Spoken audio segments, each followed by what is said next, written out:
관리번호 1번 수업 실현 시작하겠습니다. 자, 여러분 배움이 잘하는 과학 시간입니다. 오늘도 선생님과 함께 수업 이어나가 보도록 하겠습니다. 자, 여러분 오늘 우리가 같이 진행할 탐구 주제가 뭐였죠? 네, 맞습니다. 오늘 진행할 주제는 호흡 운동의 원리. 호흡 운동의 원리라는 주제로 탐구 활동을 진행한다고 했습니다. 자, 그러면 선생님과 함께 탐구를 열어봅시다.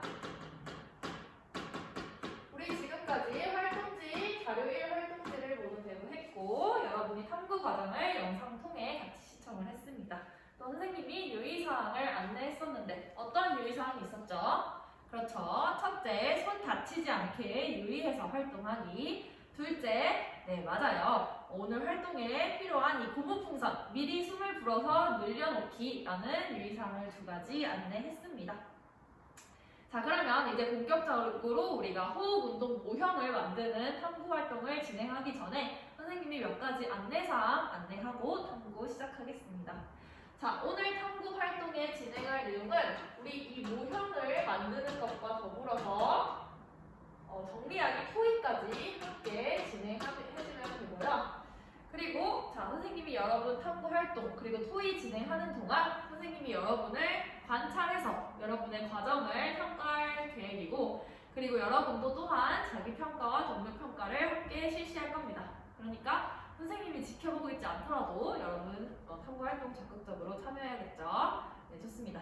자, 그러면 여러분이 탐구 활동을 모두 마치면 어떻게 하면 되죠? 네, 맞아요. 자리에 앉아서 조용히 손을 들면 선생님이 확인을 해본 후 여러분이 결과를 온라인 클래스룸에 올려주면 되겠습니다. 마지막으로 우리가 탐구 활동 시에 가져야 하는 태도를 다시 한번 생각해보면서 무슨 태도를 가져야 하죠? 네, 맞습니다. 서로 배려하고 함께 협력하면서 재미있게 탐구 활동 진행해보도록 합시다. 자, 선생님이 시간을 20분 주겠습니다. 자, 탐구 활동 시작! 1조 탐구 잘 진행되고 있나요? 아, 우리 1조는 각자 강점에 따라서 역할을 나눴구나. 좋아요. 잘 하고 있는데 혹시 다른 친구가 도움을 요청한다면 자신의 역할이 아니더라도 서로 협력해서 탐구 활동을 잘 마칠 수 있도록 해봅시다. 리키, 어떤 어려운 점이 있어서 손을 들어주었나요? 아, 한국어 단어가 어려워서 정리하기 내용을 토의하기 어렵구나. 리키, 그러면 우리 한번 챗봇을 활용해 볼까요? 네, 챗봇을 통해서 리키가 어려운 단어를 스스로 검색해보고 혹시 그래도 어렵다고 하면 그러면 리키의 배움 짝꿍 누구죠? 리키의 배움 짝꿍인 서연이가 리키를 도와서 함께 협력해서 탐구를 잘 마칠 수 있도록 해봅시다. 또 어려운 점이 있으면 손을 들어 선생님을 불러주세요. 이조와 사조는 벌써 손을 들어주었네요. 선생님이 한번 확인해 보겠습니다. 이조와 사조는 빠른 시간 안에 탐구 활동을 끝냈는데, 자, 그러면 이조랑 사조는 결과를 온라인 클래스룸에 올리고 이 오늘 만든 모형이 실제 우리 몸과는 어떠한 관계가 있는지, 어떠한 비슷한 점이 있고 어떠한 차이점이 있을지 한번 토의해보는 시간을 가져보도록 합시다. 좋아요.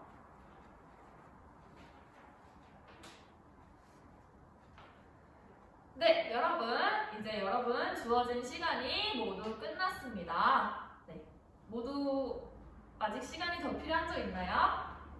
우리 친구들 모두 협동을 해서 시간 내에 다 잘 끝내주었습니다. 자, 그러면 우리 이제 여러분의 탐구 내용을 정리하는 탐구 정리 시간으로 넘어가 보도록 하겠습니다.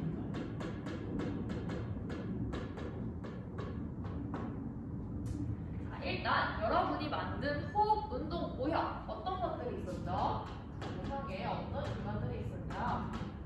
자, 일단 작은 고무풍선이 있었고요. 또 어떤 것이 있었지? 그쵸? 빨대도 있었고요. 맞아요. 우리 플라스틱 컵에 씌운 고무막도 있었고요. 또 그렇죠. 플라스틱 컵. 네. 공간도 있었습니다. 자, 그러면 이 각각의 이 모형에서 나타내는 것들이 실제 우리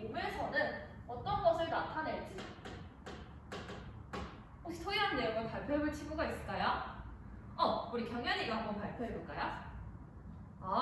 좋아요. 우리 경연이는 정확한 용어를 과학책에서 찾아서 토의를 했다고 합니다. 그래서 고무풍선은 뭐라고요?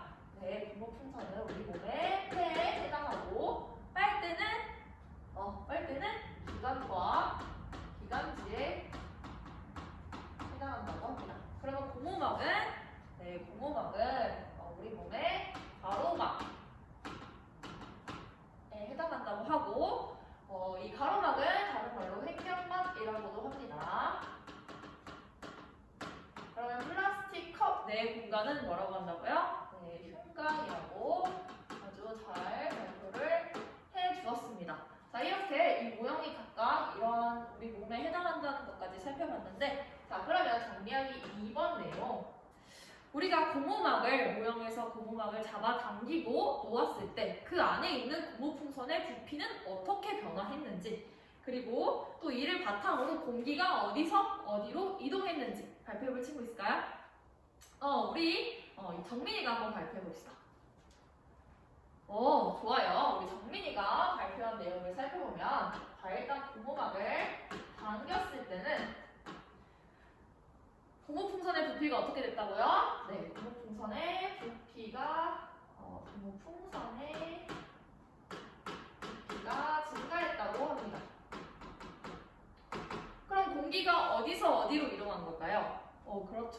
공기가 대기에서 풍선으로 들어왔기 때문에 부피가 커졌겠죠. 자, 그러면 이 고무막을 놓았을 때의 경우도 발표해볼 친구 있을까요? 우리 서연이가 한번 발표해볼까요? 네, 좋습니다. 서연이가 고무막을 놓아보았을 때는 풍선의 부피가 감소하는 걸 볼 수 있었다고 발표해주었습니다. 자, 그러면 공기가 어디서 어디로 이동했을까요? 네, 그렇죠. 풍선에서 대기로 이동했다는 것을 알 수 있었죠. 자, 그러면 우리가 이렇게 고무막을 당기고 놓았을 때가 각각 실제 우리 몸에서는 어떤 상황인지 혹시 생각해서 발표할 친구가 있을까요? 우리 유진이가 한번 발표해볼까요?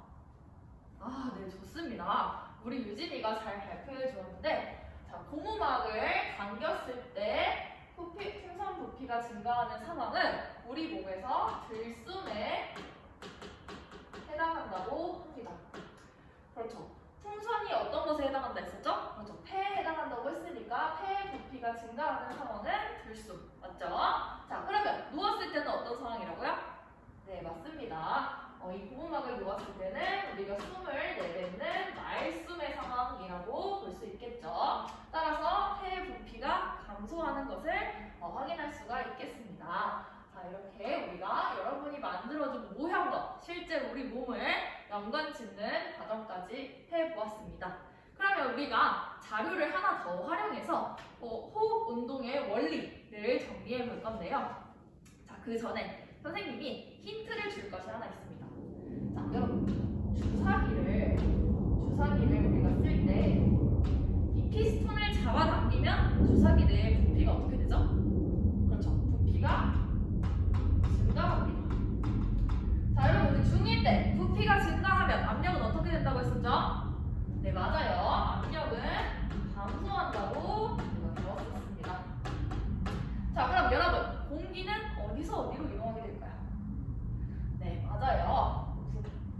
압력이 높은 대기로부터 압력이 낮아진 이 주사기 내부로 이동하는 것을 알 수 있습니다.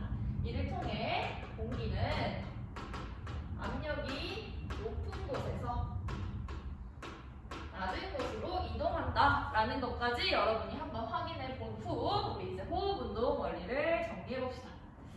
자, 자료 2를 우리 같이 살펴볼게요. 자, 먼저 우리가 숨을 들이마시는 들숨의 상황을 살펴봅시다. 여러분, 우리가 숨을 들이마시면 갈비뼈가 어떻게 되죠? 그렇죠. 위로 올라가는 것을 볼 수 있습니다.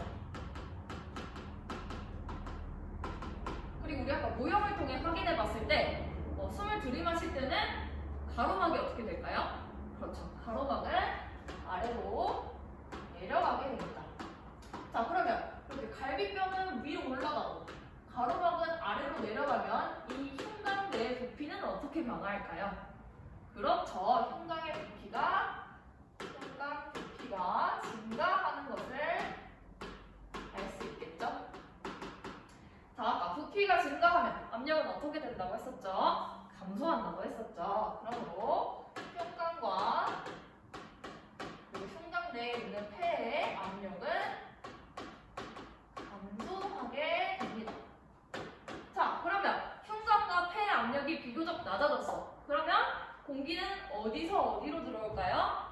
그렇죠. 비교적 압력이 높은 대기에서 어디로? 그렇죠. 폐로 들어오게 되겠죠. 이게 바로 우리가 숨을 들어 마시는 들숨의 원리입니다. 자, 그러면 날숨은 어떻게 생각하면 되겠어요?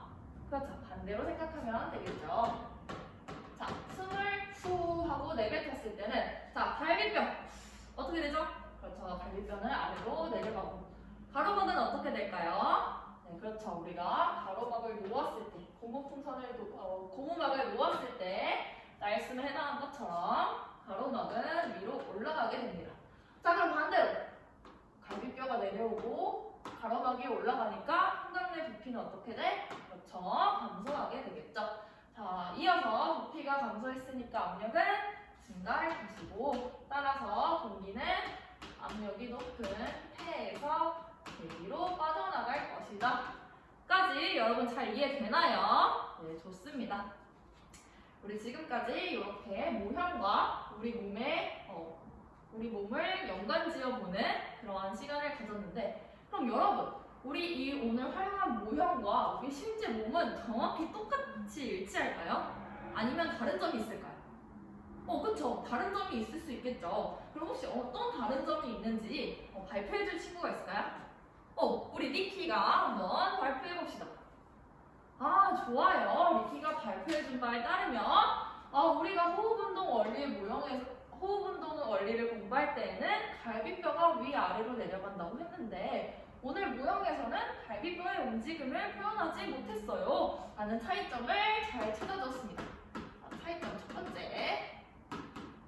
갈비뼈의 움직임을 설명할 수 없다. 자, 두 번째. 선생님 한 가지 더 말해줄 것이 있습니다. 자, 두 번째로는 우리 오늘 모형을 보면 이 플라스틱 내부의 공간에는 이렇게 고무풍선만 존재하고 나머지 공간이 비어 있었죠. 근데 실제로 우리 몸의 흉곽 내에는 장기들이 가득 차 있기 때문에 빈 공간이 거의 없습니다. 이러한 차이점이 있다는 것을 여러분이 유의를 하면서 이 모형을 활용해야 되겠고요. 따라서 우리가 모형을 활용할 때에는 실제랑 어떤 차이점이 있는지 확인을 해가면서 활용을 해야 한다는 점까지 안내하도록 하겠습니다. 자, 그러면 오늘 학습했던 이 호흡 운동의 원리를 바탕으로 개념을 적용해보는 탐구 적용 시간으로 넘어가 보도록 하겠습니다. 자, 여러분 혹시 X선, 엑스레이 촬영해본 적 있나요?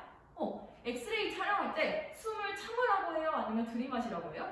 그렇죠. 숨을 크게 들이마시라고 하죠. 왜 엑스레이를 찍을 때 숨을 들이마시라고 할까요? 혹시 그 이유를 오늘 배운 원리와 함께 발표해줄 친구가 있을까요? 우리 소담이가 한번 발표를 해볼까요?